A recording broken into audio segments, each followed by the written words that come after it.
पौराणिक कथा के अनुसार एक नगर में एक गरीब ब्राह्मणी अपने इकलौते पुत्र के साथ एक कुटिया में रहती थी। ब्राह्मणी बहुत ही गरीब थी, परंतु उसकी हनुमान जी पर बड़ी आस्था थी।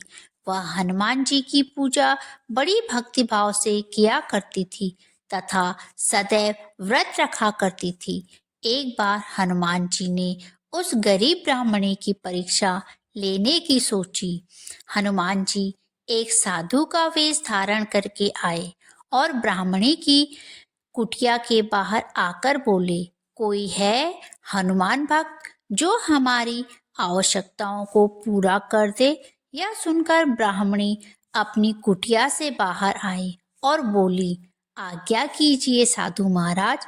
साधु का वेश लिए हनुमान जी बोले, बहुत जोरों की भूख लगी है, थोड़ा सा भोजन बना दो, परंतु उससे पहले उस जमीन की लिपाई कर देना जिस पर तुम खाना बनाओगी। ब्राह्मणी बोली, महाराज, लिपाई करने के लिए मिट्टी को खोदना पड़ेगा और यह कार्य मैं मंगलवार को नहीं कर सकती। आप कोई अन्य आदेश करें, मैं अवश्य पूर्ण करूंगी। साधु ने बोला, ठीक है, तुम अपने बेटे को बुलाओ, उसके ऊपर मैं चूल्हा बनाकर खाना बनाऊंगा। ब्राह्मणी अपने वचन से बंधी थी, अतः उसने दुखी मन से अपने बेटे को बुलाया और साधु के पास भेज दिया। साधु ने संपूर्ण भोजन बनाने के बाद ब्राह्मणी से कहा, जाओ अपने बेटे को भी भोजन के लिए बुला लाओ। ब्राह्मणी दुखी मन से बोली, महाराज, अब कहाँ से बुलाऊं उसे? उसकी पीठ पर तो आपने रसोई बना दी, अब कहाँ से आएगा मेरा बेटा?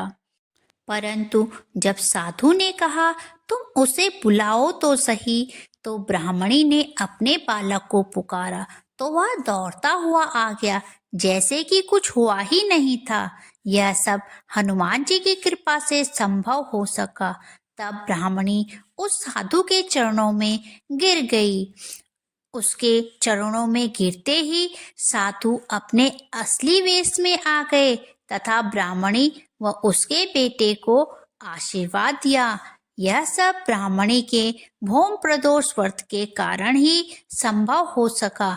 इस प्रकार ब्राह्मणी सांसारिक सुखों का भोग करने के पश्चात अंत समय में प्रभु कृपा से स्वर्ग लोक को चली गई।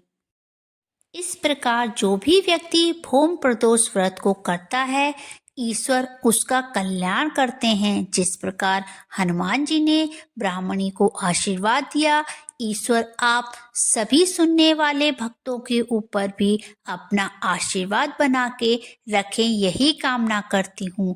यदि आपको मेरे द्वारा सुनाई गई कथा अच्छी लगी हो तो मेरे चैनल को सब्सक्राइब कर लीजिए।